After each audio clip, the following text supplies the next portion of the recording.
Hello, everybody, and welcome to today's Women Plus Water conversation. I do want to begin today by acknowledging that all of us are participating today from traditional territories of the First Peoples across the country and around the world.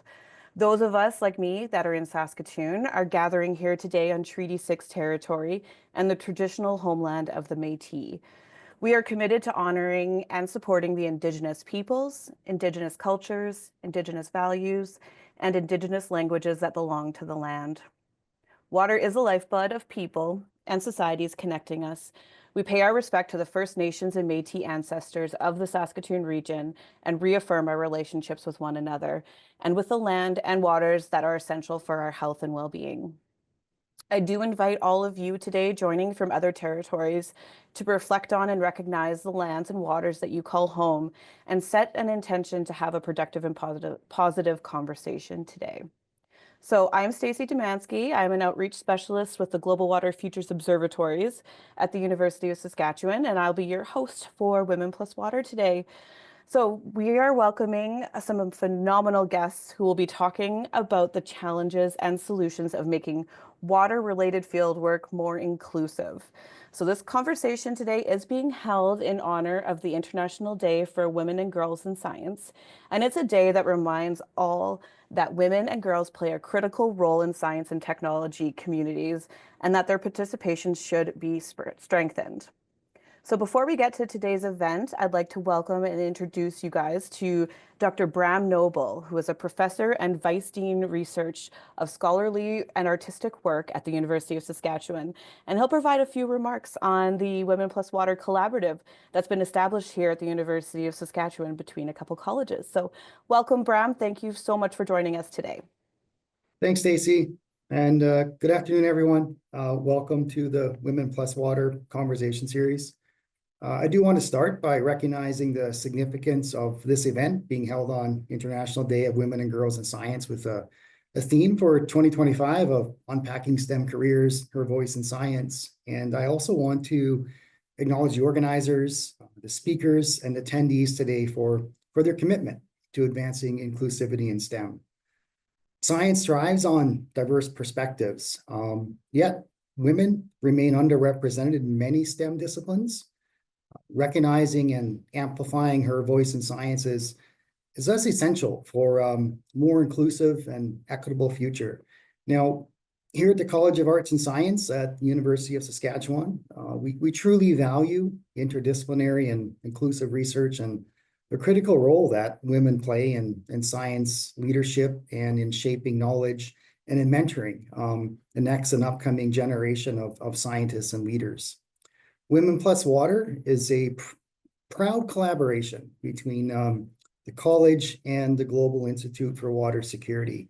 And we see it as a true model for interdisciplinary and inclusive research. With a focus on increasing the visibility of women in water research, in water policy and decision-making, Women Plus Water provides mentorship, access to a globally recognized expert network, and a lecture series focused on empowering the next generation of scientists. The College of Arts and Science is committed to fostering an environment where women and girls can thrive in STEM, and supporting initiatives like Women Plus Water is part of our broader commitment to a more inclusive and equitable research landscape. Encouraging young women to pursue STEM careers strengthens our scientific community and leads to better solutions for global challenges. So today's conversation is really an opportunity to reflect, to learn, and to inspire action toward greater inclusivity. So let's continue championing her voice in science, ensuring that women's contributions are recognized, valued, and widely supported.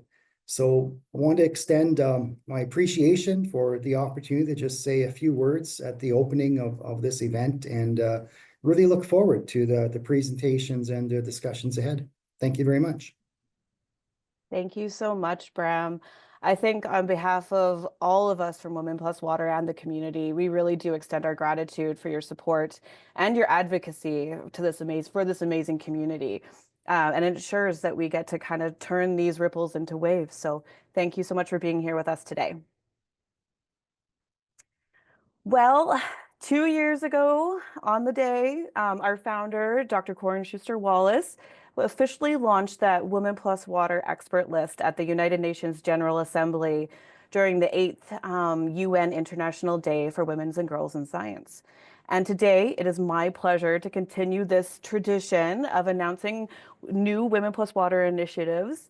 So on behalf of Women Plus Water, we're officially announcing the launch of our new Women Plus Water mentorship circles with you all today.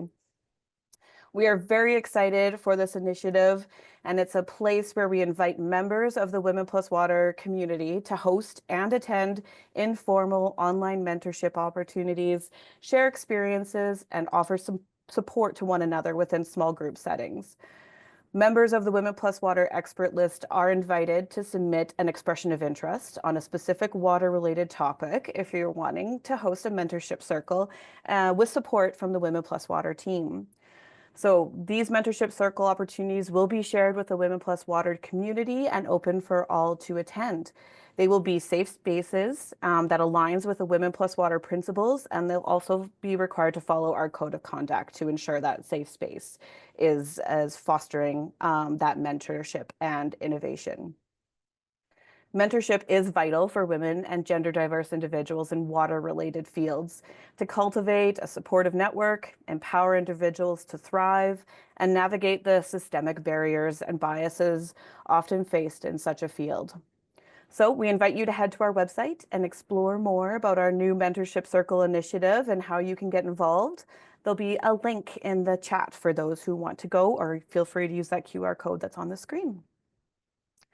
And if you missed last month's conversation in January, we're super excited that our Women Plus Water communities continue to grow over the years, and we're thankful for you all being here today, engaging with us. So we're able to be here today because of each one of you. And with our growth, we're excited to expand our reach on our social platforms. And so we're on LinkedIn and Blue Sky. We'll be primarily posting through those platforms. So if you haven't found us yet, please make sure to give us a follow and stay up to date with all of our opportunities and conversations and just general conversations in general, or general conversations in general. That makes sense. All right. Well, that was a bit of a longer opening for today, so I'm very excited to kick off the event. As always, we run through a few logistics for today's event. It'll be about 1 hour in length, and it is being closed captioned in English if you are interested. Click that CC button on the toolbar. The event is recorded, and we will share it after the event on our YouTube and on our website in both English and French. I don't think I mentioned, but French interpretation is also available using the toolbar in the bottom. In the last 10 minutes, there'll be opportunities for questions and answers. So please use that Q&A function to submit your questions, and we'll draw upon those to pose to today's guest at the end of the event.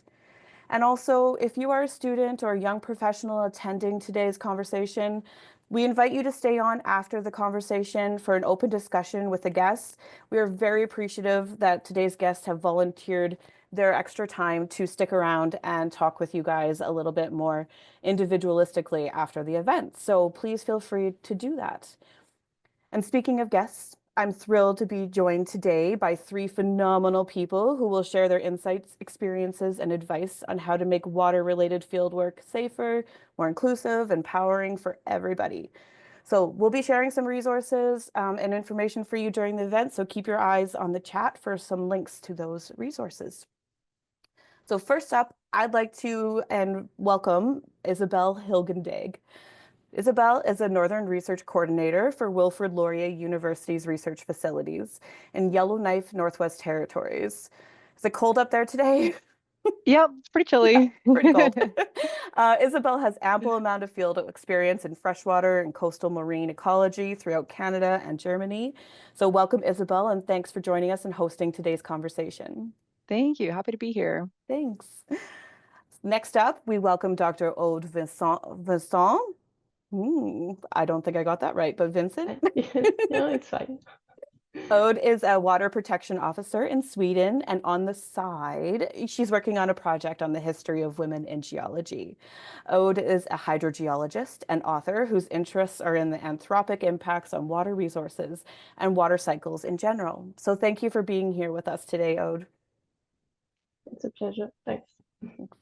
And lastly, we welcome Dr. Linda York. Linda is a senior lecturer and degree program director at Bangor University. She was a principal investigator on the Cultivate project, and that focused on growing a better environment for everyone in the environmental sciences through inclusive teaching. So I think you guys are sort of wrapping up some major findings from there, and we're excited to learn more about the project today. So we're thrilled to have you. Thank you. Thanks for having me. Thank you. So with that introduction, I will pass this off to Isabel for you to carry on the conversation. Thank you all. Awesome. Thanks, Stacy. Hi, everyone. Before I share a bit about myself, I just wanted to echo what Bram said and say that today is such an important day in internationally recognizing gender equality in science and STEM fields, because women have been historically underrepresented, and we've come a long way from being on the sidelines to fighting to get involved bit by bit. And now we have successful research programs led by women, and I'm sure many of you attending today are a testament to that, which is awesome. And there are also so many more women being registered in science and STEM programs, and it's increasing greatly, which is amazing to see. So I personally have been fortunate to have been involved in and have been able to pursue some really great opportunities in science, which I didn't think I'd be able to when I was younger. I thought I was going to be a goat farmer, but here I am as a Northern Research Coordinator. So you never know where life will take you. It's just all about following opportunities and things that you're interested in. So a bit about me, I completed a Bachelor of Science degree in Environmental Science at Laurentian University, which is in Sudbury, Ontario. And I did an undergraduate thesis looking at zooplankton, abundance of biodiversity in neutral and acidic lakes, which is really interesting. And then during my bachelor's degree, I also had an opportunity to spend some time at the University of Konstanz in Germany and work with a PhD student looking at cyanobacteria in water reservoirs. So it was really interesting to have that experience looking at micro and macro scales within freshwater ecology.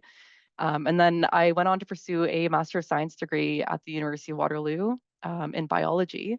And my research focused on looking at mercury biomagnification in Arctic marine food webs, which is something I was always really fascinated about. So I was really, really fortunate to have had that opportunity. And for my research, I got to go up to the Arctic and do field work near Baffin Island in Nunavut in Canada. And part of my field work was walking along tidal flats, collecting invertebrates, and being on a boat, collecting fish and kelp and all kinds of things, and more zooplankton as well. So it's a really great experience, and I'm really fortunate to have had that experience. And also during my master's, I got to help out with other people's projects and help them with their fieldwork. So got to spend some time in the Northwest Territories and also in a variety of lakes in Ontario. So yeah, definitely my experience is more on the water side of things. And now I'm currently living in the subarctic in Canada, in Yellowknife, Northwest Territories. I'm working as Wilfrid Laurier University's Northern Research Coordinator, which basically means I oversee Laurier's research facility and research office that we have up here. And part of my work involves developing outreach activities with students and researchers, promoting community engagement and disseminating research, as well as I get to work with a diverse range of researchers and research projects up here in the north, which is really exciting. And I also get to help out with some field work here and there as well, which is awesome. So that's a bit about me and my experience. Let's move on to Ode. Can you tell us a bit about yourself and your experience in fieldwork? Thanks. So I currently live and work in Västernorrland in Sweden, so in Sápmi, so the country of Sami people. So I'm a water protection officer now, which involves helping to create adequate protection areas for drinking water sources. Before that, I've been working part-time in research for about 20 years. I said part-time because I'm a survivor of domestic violence, and getting over that took a lot of time and energy, and I think it can be linked to some of the issues we're going to discuss. My research projects have taken me to a few countries with quite a nearly always a lot of field work. So the two main projects I had, one was in Southeast India, so in a hot and semi-arid environment, and the other one was in Southeast Iceland, so quite different climate. And I've also taught a couple of years at the University of Avignon in France. And I write, so obviously some research papers, but also some nonfiction and fiction books, mostly on feminist and environmental issues. Thanks. That's phenomenal. Thank you, Aude. Thank you so much for sharing. That sounds amazing. Linda, let's pass it on to you. That's brilliant. Thanks so much. So I was just going to share, hopefully, my screen. She says optimistically, technology Yeah. is not a strong point sometimes. Excuse me. So hello, Shemai. That's Welsh for hello. I'm based in North Wales. I'm a lecturer. My sort of area, I suppose, of expertise is kind of fluvial geomorphology and sort of glacial geomorphology. But actually, I've had quite an interesting kind of, I suppose, route to get here. I didn't go straight to university, straight from school. I worked for a little bit, and then I went back and I did a sort of undergrad in geography, and I had a really inspirational sort of lecturer who really got me into rivers. I mean, I was so competitive in class, it was terrible, but it really sort of drove me on. And then I decided that I would like to do a master's, and I sort of followed this up with a master's. And again, it was kind of pursuing my sort of interest in sort of rivers, but much more like river history. I think that's probably sort of how I see myself. And then I thought I'd work for a bit, and I worked in project management for a little bit, completely different. And then I came back to it. I came back to sort of do my PhD, and I was fortunate to have an amazing female supervisor she was just phenomenal. I knew of her from when I was an undergrad. I'd read a lot of her work, and I think she was super supportive and kind of, I think from getting through to that. So I got my PhD in 2008. And then I've sort of been in academia sort of ever since, postdoc. And again, I worked with another amazing research professor who again was, what she doesn't know about meanders isn't worth knowing. I was super fortunate sort of in my career, and then I've sort of come through and lectureships and sort of ended up here in sort of North Wales, where I've been for, I just realised it, for the last 13 years, which sort of slightly frightens me sometimes. I hadn't realised it had gone so quickly. As Stacey very sort of nicely said, I hosted a project called the Cultivate Project, and I'll talk more about that later on, but I just wanted to put one of the images up that we had drawn from one of the events. But actually, when I was thinking about this event, I told through all of my photographs in terms of sort of my fieldwork experience, because I really want to reflect on how I kind of came through, and I've pulled out there are a diverse range from Norway to New Zealand to North Wales. And I kind of get to do some random things in my job sometimes. I get to sort of, people ask me if I'll sort of be a contributor on a TV show, which it sounds a bit leery, but I get to go into some random environments. And I think the thing that struck me when I was kind of looking through sort of all my images is, I'm in some quite extreme environments, and I know we'll talk about sort of some of the things we get up to, but I think when I was going through, I never stopped and questioned this. I never questioned what I was doing or anything like that. And I think a lot of things have changed. In fact, one of the images on there is me completely KO'd because I was very unwell. And I still had to go out in the fields because, nobody ever sort of stopped to say, "Oh, you sure you're well enough to go, Linda?" And I just like, "Yeah, I'll go." And I just thought, gosh, I would never do that now. But I think that's something that maybe we can explore later on. And then sort of my last sort of slide is just something that's kind of indicative of sort of how fieldwork goes now. There are two images from me out in the field. One where I think it's great fun and it should be enjoyable. And that was me and my colleague at a very famous archaeology site playing on the swings, as you do. But actually, the reality of fieldwork is quite often that I'm in the rain, and that's me with my hand up because it was actually hailing on us. And I was like, we really need to get off this mountain now. So, I think I've had this kind of weird sort of route way to get here. But I think pandemic, I think, was something that really transformed how I think about things. So I'm looking forward to exploring more about that. But I think I'm going to stop now. That's awesome. Thank you, Linda. Great photos. And yeah, it's so true how it fluctuates from things can go really great or things can not be so great. But yes, thank you, Odin and Linda, for your introductions. It's amazing to hear all your experience and knowledge that you brought with you today. It's going to be a great conversation. So to start off, my first question for both of you is, what does fieldwork mean to you, and why is it essential? So, Ode, how about we start with you, and then we'll go off to Linda. Yeah.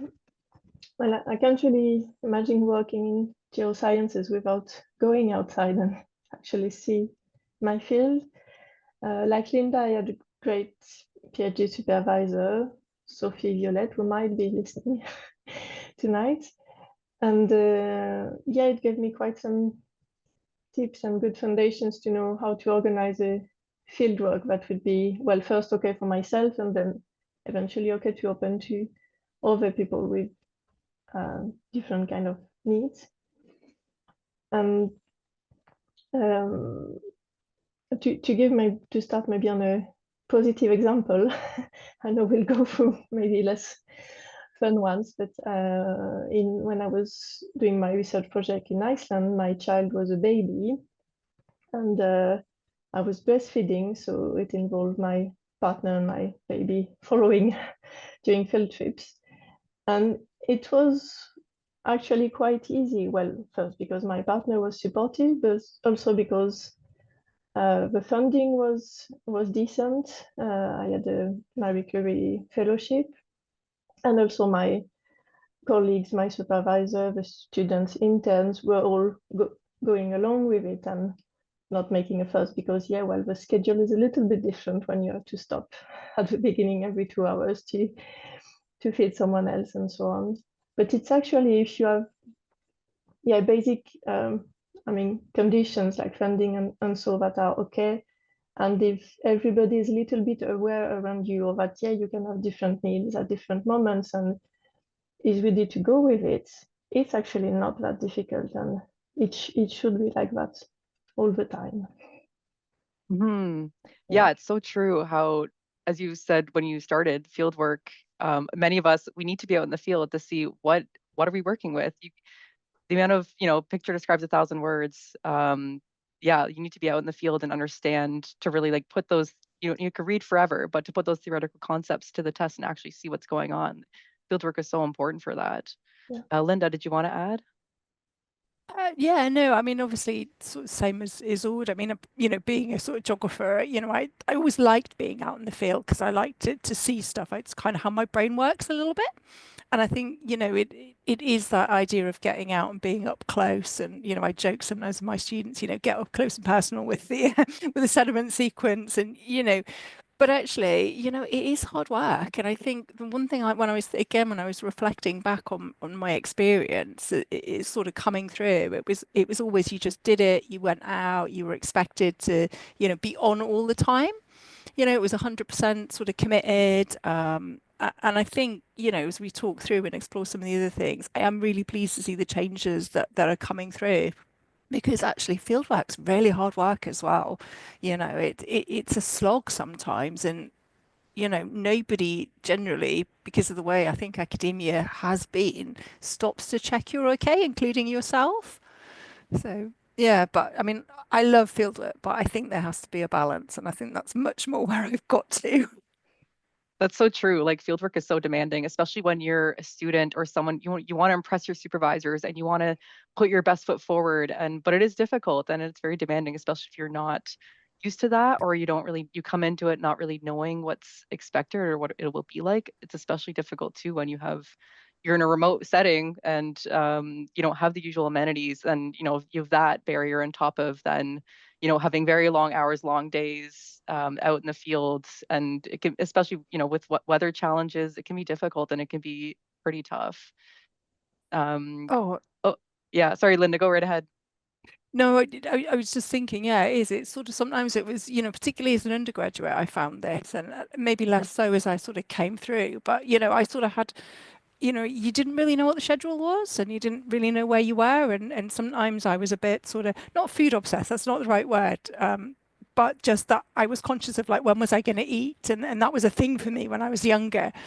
and you would be out, and I sort of half of that was in the back of my head thinking, well, when can I have my lunch? Or and again, I mean, we do some very different things. We do have schedules for the day, and they include everything like that. And that's partly, I think, because it's how my brain works as well. But I think when you come through again, you're not empowered to kind of, I suppose, question these things, or to even feel that you could say, oh, hang on, will there be a break? You just kind of feel that you have to power on. And I do think, I came through, so I was an undergraduate in the sort of early 90s, which sort of slightly dates me now, but it's that sort of change where I think nobody questioned it. You just were expected to do it. Yeah, it's so true. And yeah, talking about being hungry, it's so true because if you don't have a schedule, and usually sometimes you don't, especially if you're out, the weather's good, you have to get X amount of samples in a certain amount of time because it's expensive and you got to be out there and you got to maximize your time. But it's so true, like being hungry, like when I'm hungry, I can't think, or, it can be really tough sometimes, especially, people who get hangry and things like that. Like you need to, like I would always, yeah, like, yeah, me too. Like I always pack my own snacks and stuff, make sure I have food accessible when I need it so I can quickly munch on something because other times if you don't, like your next lunch or your next time you're eating is 5 hours away, or you never know, especially if you're traversing very difficult terrain that can be very challenging. Ode, I wanted to touch on something you mentioned, that you had your baby out with you in the field work in the field, and that you had to breastfeed and things like that. It's very poignant for especially women in science. Like we have a biological clock that we have to think about, which makes it tough sometimes, especially when we're trying to plan our life. And I mean, Linda, you said that you started your education later on because you worked a bit first, and so Mm. yeah, it's interesting to hear those perspectives because, as a woman in science, you always have to think, okay, like, doing my master's, and then, oh, if I want to pursue a PhD, I have to think about, okay, so that'll be 4 to 5 years in Canada. Maybe it's different in Europe, maybe 3 years, whatever. But you have to like think about that and then think about, okay, but if I want to have a family, I should probably do that before this time or like this age. And then trying to fit that all in can be very difficult and sometimes very uncertain for us. Whereas perhaps people like men, for example, might not have to think about that, or they think of it in a different sense, just because women, are so invested in child rearing or family, and they have to be there to breastfeed their baby. They can't just leave their baby for 6 months to go on an Antarctic expedition, for example. So it is. I hear a lot these days that it's become more normalized for women who are like in their PhDs or postdocs to have children, which is really great. But I wonder, Ode, how was it for you? Like, was your supervisor understanding, or I guess if you were a PI, like, how was that? What did you find barriers to like even bringing up the idea, like, oh, like I have a baby, but I still need to do field work. Like, I need to, like, can you elaborate a bit on like the logistics or kind of the things that you faced in that? Yeah, well, I did this project. It was in Iceland, and my partner is Swedish, and I think the culture of both in Scandinavia is pretty different from at least from France, where I come from. So it's considered completely normal that both parents are invested. So, for example, we didn't have a single negative remark about the fact that I was working and my partner was taking care of our baby, which I know would have been a little bit different if I'd done my postdoc in France. And that's and that's already more comfortable to do something with the benevolent support of everybody who thinks you're doing, you're doing your thing, and it's absolutely fine. And to have so either parental leave, paid parental leave for both parents long enough is also can be really helpful, or in our case, it was more the research grant that was helping for that. But again, decent funding, even if it's not specifically to help for gender equality or something else, well, it will help because it's generous enough comfortable enough to cover different things. So Yeah, that's so true. it's both the financial side and also the societal side of that. People around you will support and not take you down because you're doing things that they think is weird or That's so true, whatever. especially in that time, especially it can be vulnerable as well. And it's really makes a huge difference when you have people that support you and want want to see you succeed, especially if you have a good partner who especially was able to take time off and be there with you and the baby and support you, and so that you could still pursue your field work and get those things done, but also be there as a mother and in a family setting. Linda, did you have any experiences like that? So no, I'm actually child free. We don't have Oh, okay. children, but yeah, but I have noticed a change, and it is a lot more positive. I don't think anybody, sort of used particularly actually the resonating with I think France and Europe are quite similar. France and UK are quite similar. That, oh my goodness, what do you mean you've got a baby? You can't possibly, these are they're mutually exclusive things. And yeah, I mean, I'm a bit of a Scandifile, so I know they've got an amazing system over there, but I do think things are changing. I still think you still get some very strange perceptions of what it means, like, how can you possibly be in the field? I have, obviously personally I haven't experienced it, but I talk to a lot of people, and I think there things are changing, but it's that idea of you just have to build this in. It's part of everyday life, and why should field work in whether you work in an industry or in academia have a different consideration. And sometimes I wonder, did people not think about this? Like, was it just not a thing, or is it sort of a considered sort of just barrier? And I don't know now. I never know whether it's kind of could nobody occur that we should be more kind of thinking about these practicalities, or has it just, suddenly actually, people are actually listening to women and going, actually, yeah, this is the way we should be doing things. Because, people, in a different way, I suppose, like, periods are always a thing in the fields. And the amount of times I've been out in the fields, and you're having the worst day in the world, and I've been out in the middle of the field in Norway before, and I'm having a horrible day because I've got a horrible period, and you kind of get on with it. Whereas now, I have conversations. I mean, obviously, because I do a lot of student led sort of trips and stuff, and I think having those open conversations and making things, this isn't a thing actually. This is everyday life is really important. And I think it's the same with, if you've got family responsibilities, if you've got children, or maybe you've got an elderly parent or something like that, this should be part of how we think about fieldwork. It shouldn't just be, oh, you can go off and, that sort of very sort of, I suppose, the way that maybe men used to just go off and adventure, and almost that we should be like that. So nobody thought about it. And actually, yeah, sorry, I feel like I'm talking too much. No, you're good. You bring up some really good points. It is so true. Maybe because of, yeah, like that history of, as you said, men going off adventuring, which is great.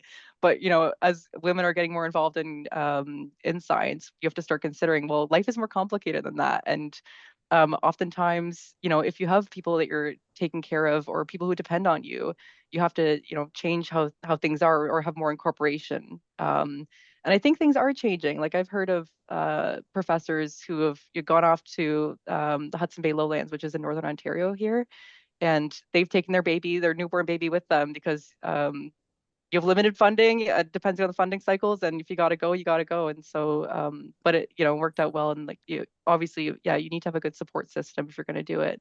And I've heard of when I was doing my master's, there were PhD students who were having children, and their supervisors were very supportive of them taking time off and having some maternity leave and then coming back. So I think it is becoming more normalized, which is great. But you're right, before and even still today, sometimes it's very siloed sometimes, and I think some of that also comes from when you're a student, you're overeager. You just have yourself to depend on, and you want to be as involved as you possibly can. But then as you climb that ladder in academia, if that's something you want to pursue, then life starts to get more complicated and complex, and it can be difficult sometimes to incorporate all the aspects.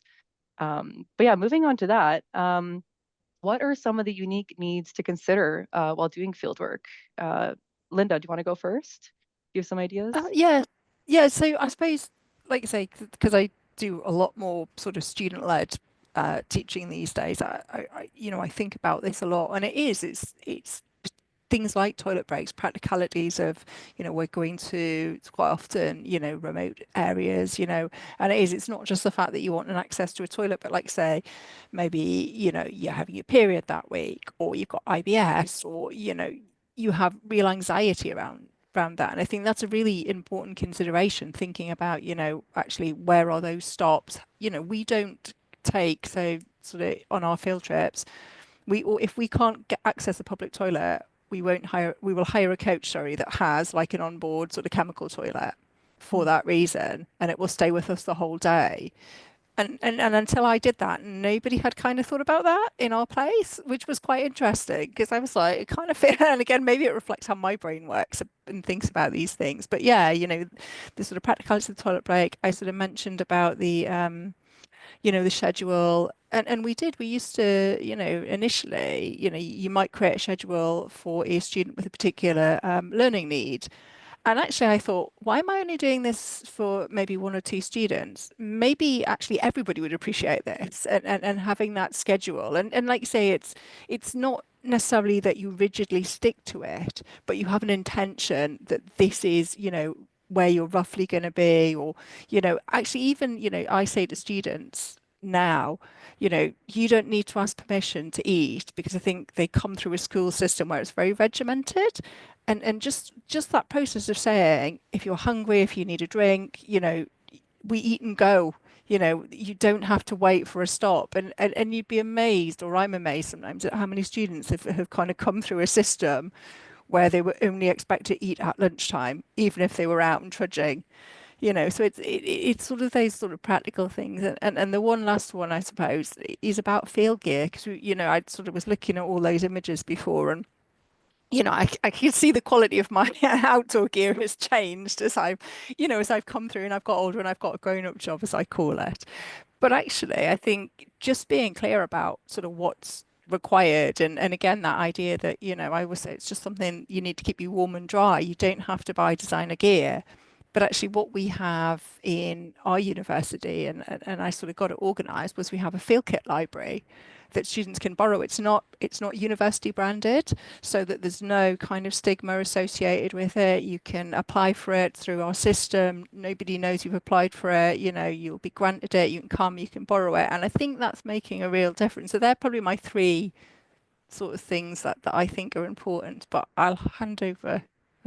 Yeah, those are all really great points, and I want us to go more in depth on all those sections. But before we do, I want to give Ode an opportunity if you want to add to any of that, or if you have any other ideas. No, I think a gear library is amazing. When I was teaching, that was really what was one thing that was missing, because a lot of students were from relatively poor background, and telling them to go buy special shoes or waterproof jackets for maybe two outings a year didn't feel very good. So mostly a lot of them were drenched if it was raining or sleeping on rocks or anything. So I didn't feel very secure and very good. And yeah, I think that's an amazing idea to Yeah, that's so put in true. Like, place. oh, sorry, go ahead. And yeah, just also for when we have students, or it might also be colleagues with special needs. It's good I think it's good if it's not only on the shoulders of the person organizing, but maybe the university has some sheets ready. So how do you support someone who has this and this specificities, and also make it known to the people who need it, so they don't think it's only you trying to patch something a bit hastily and maybe not really what they need, but making it more comfortable for everyone, and also know we can trust it more. So because it happened to me once that I adopted the whole day out, and finally the woman in question didn't show up because I think she was absolutely not confident that it was be adapted for her. And I really can blame her, because hardly anything was organized for her. So how could she guess which course would actually have something for her or not? So it has to be very open and solid for everyone to be able to. Yeah, that's so true. I think a gear library is a great idea because gear can be expensive. And for students who are impacted by socioeconomic differences, or students who don't have experience going camping on their own, they don't have that kind of gear. That can be very daunting, getting a list of like, hey, you need to have a tent, you need to have a sleeping pad, you need to have this, this, this. that adds up very quickly. Camping gear is very expensive, and it's hard to find things that are cheap. So yeah, I think I would really make fieldwork a lot more inclusive, especially for students who are it's their first time and they've never done it before and they don't even know what kind of things to have. As you said, Ode, with like the jackets, like having a good rain jacket, or even just if you're working up north, having a good warm underlayers as well. Like I think a lot more universities and programs should have something like that where students can apply to like book that gear out, and that they can use it for their excursions or things that they need. I was really fortunate that like I've always had an interest in backcountry camping, things like that. So I've had like personally like some of my own things that I've invested in. But even if, for my master's program, there was a bit of a gear library that my supervisor had for her students. So we could, for things that I didn't have, I could use from her library. But not all researchers have that. So I think that's definitely something that needs to be more incorporated, or more like university wide incorporated. And I wanted to go back to Linda, you were talking about periods in the field. That's a big one, especially, and even bathroom situation in the field. That can be kind of embarrassing, or it can be something that's just awkward, especially if you're. So I think the coach is a great idea, having the coach bus, and having if you're doing field work in a road accessible area. I think that's a fantastic idea. Wouldn't even have thought about that. So I think that's an awesome way to make things more inclusive and more comfortable for everyone.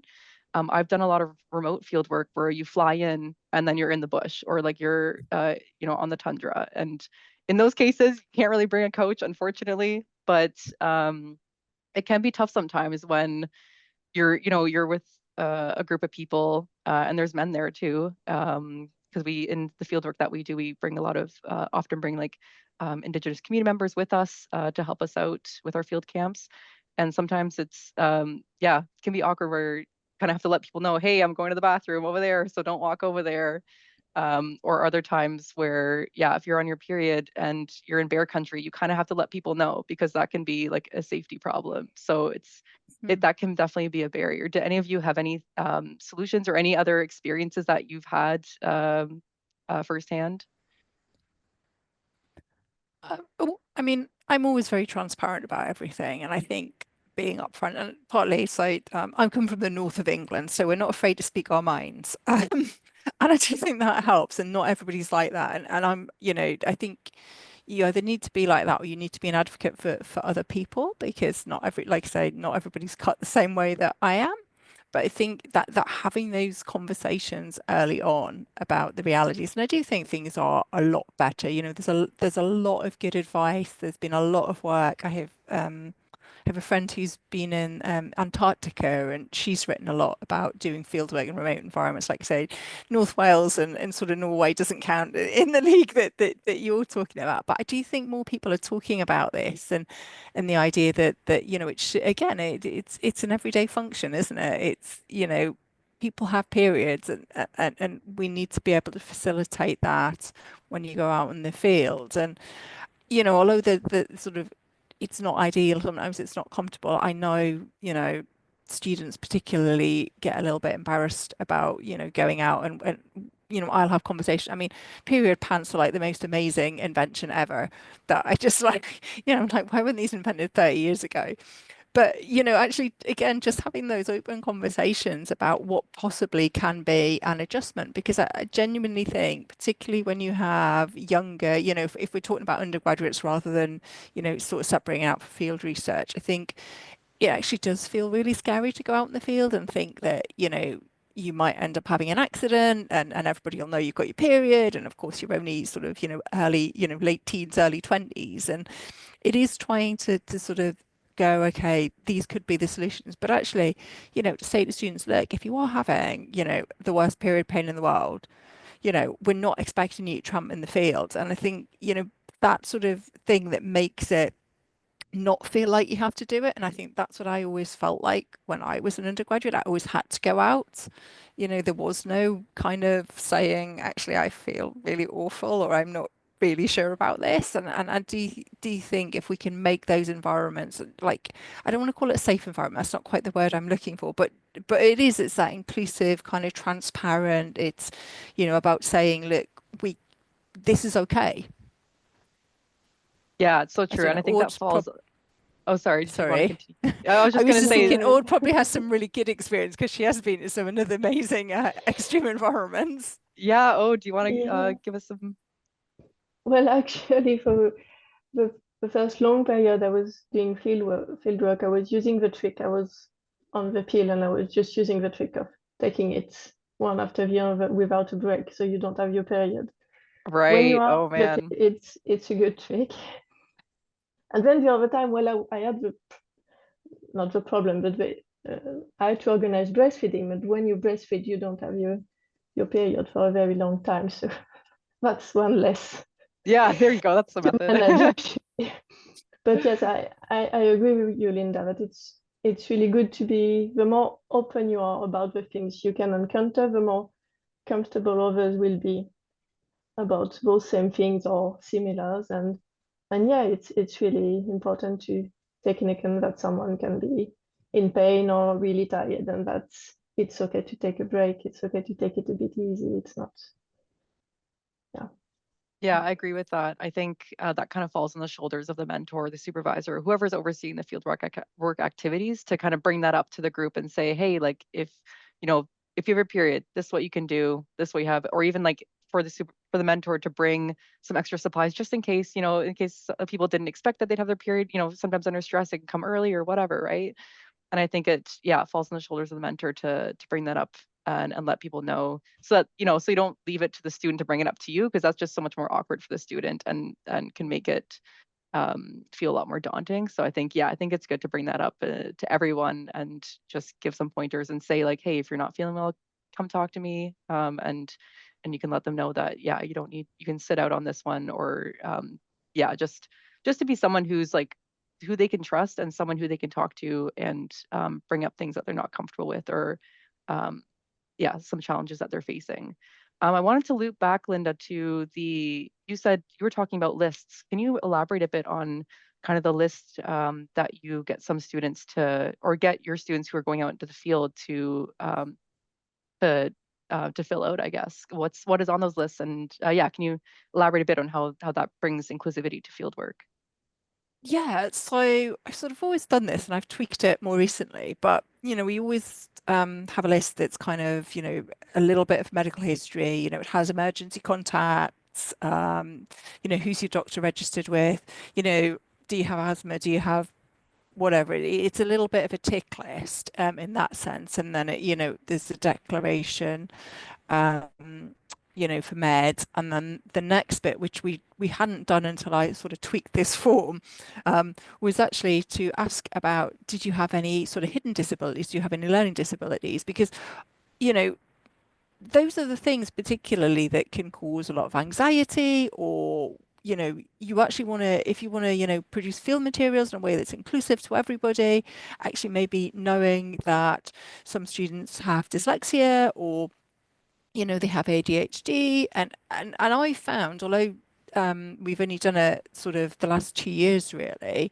that students will tell me things on that aren't actually declared on an official record at university. And I don't know if if it's just because we try and do it in a way that's, sort of saying, I'm the only person who will see this form. It's about thinking about what we could do to help. And it kind of has encouraged those kind of declarations, because I think maybe it was Isabel or I'm sorry, I can't remember now, but was saying about, actually nobody's ever asked, maybe this trip isn't for everybody, or, maybe this trip isn't for me. And I think until we start saying, look, these trips are designed, this idea we have a universal design for learning and teaching and engagement in field work, rather than, this trip is for, the typical athletic male who can yomp up a mountain, and we don't even think about anybody else. And I think that still looms large in people's sort of psyche, but the idea that, you know, if you can get medical information, we are really good at, you know, if we know we're going to a particular environment and the student has told us, we have, you know, students with all sorts of, you know, medical issues, of course you do, but, you know, we can make adjustments. Anxiety is actually quite a big one. You know, there's a lot of our students that really worry. And I think partly that's coming out of pandemic because they've had limited opportunities to, you know, go in the field. But actually, what I say we, the royal we, me, you know, I kind of like to have virtual trips and sort of, you know, 360 imagery we've captured or aerial footage. And we actually can have like a primer that students can kind of explore the site. They could have a look at the pathway that they might have to walk up. And actually you can have conversations where it's like, actually, I definitely know I can't do that. Or, oh, okay, that doesn't look how I imagined it in my head. So, you know, just having a little form that really is, you know, it's 2 pages that's, you know, about medical, but actually having the sort of hidden disabilities, I think has been really transformative because it does open up conversations, you know, to sort of make adjustments. And like I say, it's not, these adjustments are not like super putting anybody out, because I know I think a lot of people think, oh, it'll be extra, you know, it'll be an additional load. And I mean, we haven't even talked about how lots of load falls on women, you know, just in general with fieldwork. But, you know, actually that idea that these are just part of your everyday practice. And actually it isn't an additional thing, and it's something that works for everybody. Like I say, the schedule thing was what I realized was actually everybody would appreciate that. It helps everybody out. So yeah, that's kind of what I've been sort of trying this last couple of years. That's such a good idea because through my experience, I've never filled out a single, not that I can remember, I don't think I filled out a form. Because once you're in your, at least here in Canada, if you're in your research group under your PI, it's kind of like it falls under the PI and like you're within your own kind of cohort, right? And so I think it's from it definitely from like students in a classroom setting, things like that. Like I think, or even, you know, graduate students in general, I think having a form is really good so that your mentor, your PI, your supervisor is aware of what you have going on, so that they can make accommodations or at least are aware of that so that, you know, in case something's going on or like, you know, if you're not feeling 100%, they know why, for example. And I mean, for sure, medications are important, but definitely, yeah, a lot of hidden disabilities and anxiety, as you were saying. I think it's such a great idea for you to incorporate visuals or like 360 views of the places you're going to go to. And Google Earth is really great for that. You can drop a pinpoint and see kind of what it's like. And I think that's actually a great for students, you know, because it is scary. Like if you're going, especially like remote field work or just field work in general, like you don't know where you're going, like you're not sure what will be expected of you. And even just for yourself and your own like physical abilities, if that's something you're worried about, to be able to kind of see the terrain and kind of see in general where you're going to be with your group is so really great, because then you can say, oh, that's a pretty big hill. Okay, I need to make sure that I have X, Y, Z or things like that, right? Oh, did you want to add anything? No, not on this topic. I don't know if you. Yeah, I'll wait for the next question. I don't want to Oh, it's change all topic good. too. Yeah, I was just we were talking about that list and things like that. And Yeah. yeah, do either of you have any tangible solutions for some barriers that you have just in general that you've experienced or have dealt with in your in your experience? Ode, Um, start with you. it's more about. I think having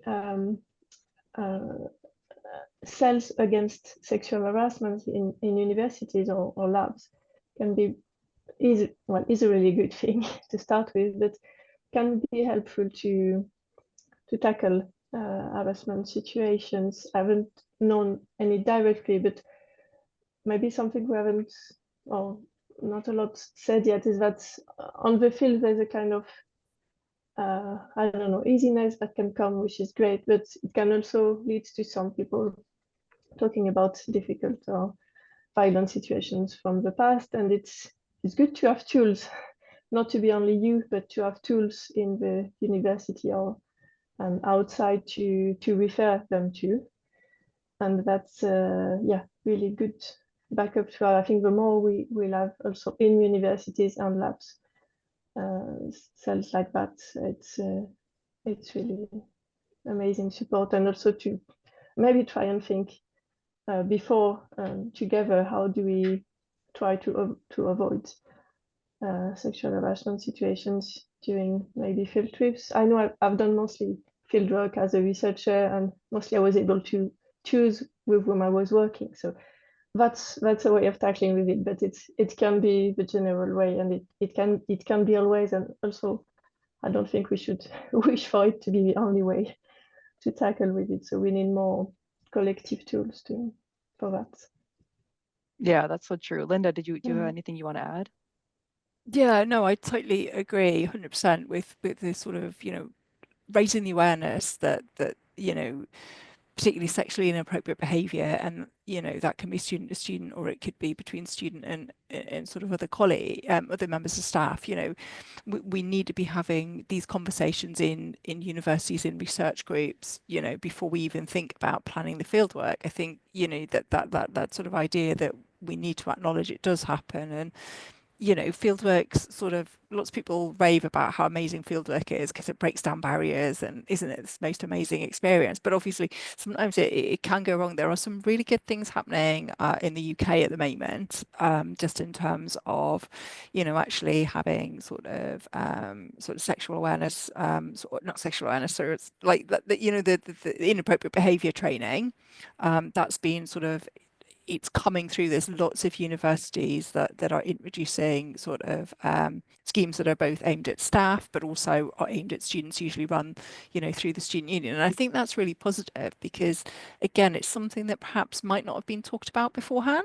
That people, it doesn't really happen, or it's just field work, nobody's worrying about it. But actually, I think a lot of people are having a lot more conversations, and I really like what Alda was saying about, actually having those tools. And you're right. I think if you were the module, field trip organizer, or, you were leading the research group, I think it's a lot of responsibility to fall on one person's shoulders. And it should be, we should be talking about these things in teams and having these support networks. I mean, something else that sort of reminded me about the tools is another thing that is starting to come through in the UK a lot as well, is sort of mental health first aid training. So instead of your traditional, or not, or in addition to your traditional, you've cut your leg, you need emergency help. But actually having mental health first aid training has been a real positive. And I know there's been a lot of sort of sessions about that in different universities, and a lot of people have been very positive about it. And we actually have in my institution,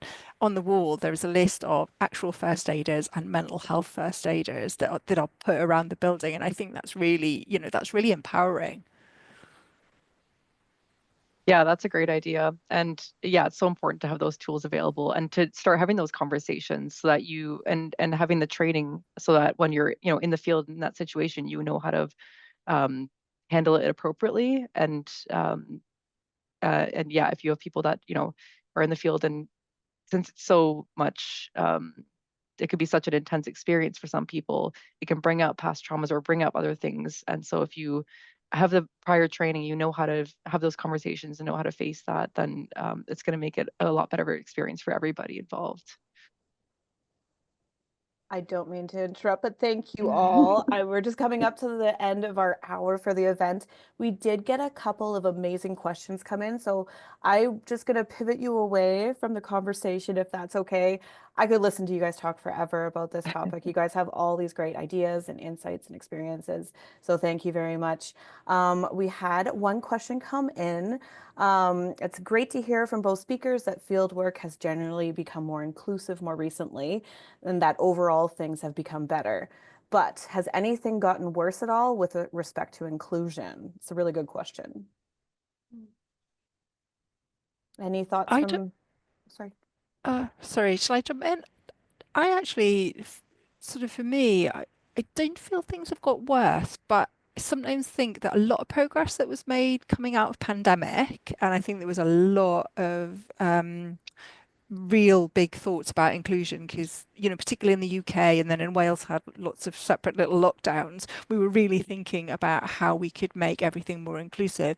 And so it's not sort of a terrible negative, but I do sort of worry that maybe we've lost some of those lessons that we've learned and that people are almost going back to business as usual. I don't think it's a universal thing, but I do think there's that little bit of a slip. So I don't feel things are worse now. I definitely think things are 100% better, particularly when I was reflecting on my own experience. But yeah, I do worry that we might have lost some of the momentum that we had coming out of pandemic. Ode or Isabel, do you guys have any insights on this as well? I hope I can't similar. think of anything. Yeah, I think things have generally gotten better. Oh, do you have anything to add to it? Yeah, no, I don't. I think some things take too much time to to progress, but I can't think of anything going worse. Yeah. That is amazing news and really happy to hear that. I was a bit concerned that the answer might not be so positive. A second question that we got from another audience member is just some comments ahead of the question is that partway through their PhD, they became disabled. So it says, I have done a lot of field work, but I don't know if I'll be able to engage with the field in that way in the future. How can we provide opportunities for students to learn about the environment and engage with the landscape or water who have disabilities, including mobility constraints? Have you seen any initiatives to address this gap? There's this great association, but now I've forgotten the name. But like if you're going to the EDU or ADU, they always have a little stand. Do you see?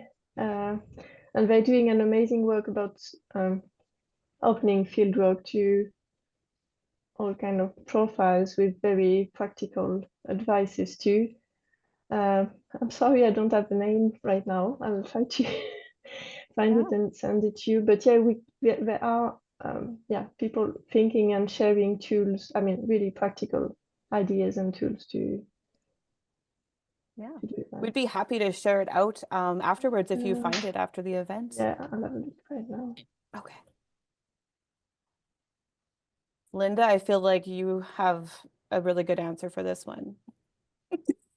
Well, yeah, more just because I mean, like when I think about geography isn't just, out in the field and sort of, to be a geographer, you don't have to be a sort of field-based geographer. I think a lot of geography is done from your desktop. And I think what I've certainly been trying to do when particularly, with the sort of virtual trips, and so that they're not sort of virtual field guides. You can have a virtual field guide that walks you through, but actually I've been trying to design sort of tasks that enable that sort of dual interaction so that, you actually are collecting data, doing it remotely. It's giving a comparable experience, or we've been experimenting recently with live field broadcasts and having some students in the lab and some students in the field and working collaboratively together so that it's like a joint enterprise. It's not just, like say that you need to be out in the field. And I think the more that we can say, look,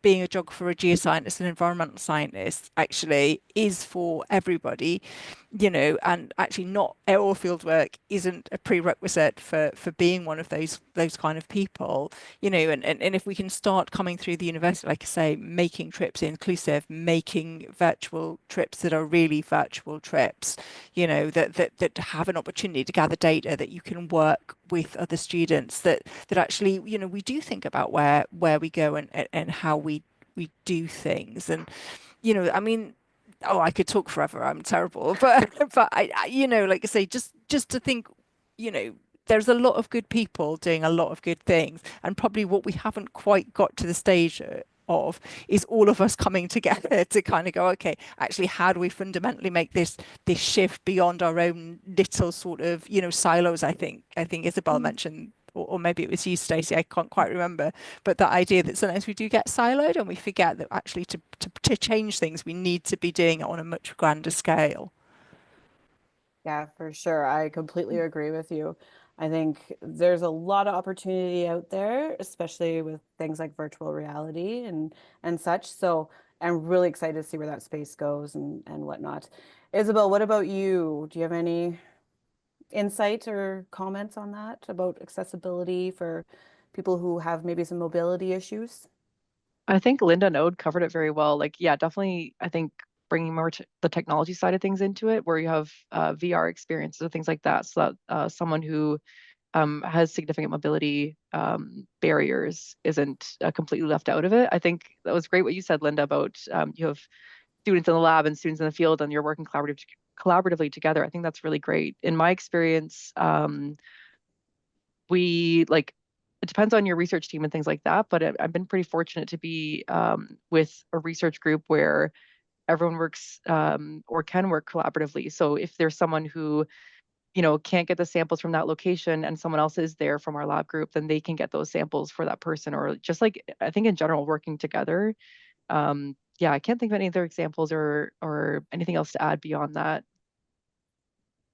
No, that's amazing. So the Sorry. link to the International Association for Geoscience Diversity is now in the chat. Fabulous. We Thank found you it. for sharing that resource. We'll make sure to share that out on our socials too afterwards, just to make sure that we can kind of get further reach on that amazing initiative. So unfortunately, we were 5 minutes over today, so I'm going to conclude this part of our conversation with you all. So thank you so much for this fabulous discussion and this conversation. I know there's much more to say on the topic, so hopefully we can continue this a little bit afterwards with some of the young professionals. So Emily Adams, I saw your question in the Q&A. And I'm sorry we didn't get to it, but if you're able to stay on, we can kick off our conversation with the young professionals with that question. So thank you to the speakers and thank you to everybody who attended today. Our Women Plus Water community grows and it continues to be impactful because of all of us. So our next Women Plus Water conversation will be held on Thursday, March 20th. It's just ahead of the inaugural World Day for Glaciers, which is on March 21st, and also World Water Day, which is on March 22nd. So our guests during that conversation will be talking all about mountains and glaciers and will be hosted by our own Women Plus Water, Dr. Corin Schuster-Wallace. So please register if you haven't done so yet. We look forward to seeing you again next month. And of course, before we go, I really want to thank Corin Schuster-Wallace, Viviana Barrero-Nino, Tara Hackle, Jesse Widow for all of the hard work that's put in behind the scenes for this initiative. It's amazing what this team accomplishes, and we can't do it without all of you guys. And of course, our hosts for this Women Plus Water, the Global Institute for Water Security and College of Arts and Science, and our supporter, the Global Water Futures Observatories. So at this time, thank you everybody for joining us, and we invite any students and early career individuals to stay on for an open discussion. And if not, we'll hopefully see you guys next month at our next conversation. So thank you all for being here.